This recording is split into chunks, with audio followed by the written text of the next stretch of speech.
সম্মানিত প্রিয় এলাকাবাসী, সকলকে পবিত্র ঈদুল আজহার শুভেচ্ছা।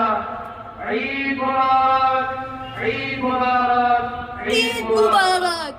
পবিত্র ঈদুল আজহা উপলক্ষে মুক্তা মাদ্রাসা মসজিদে ঈদের দুইটি জামাতের ব্যবস্থা করা হয়েছে। প্রথমটি সকাল 7টায়, দ্বিতীয়টি সকাল 8টা 15 মিনিটে অনুষ্ঠিত হবে।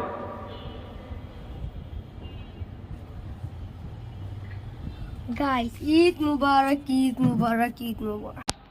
Yay!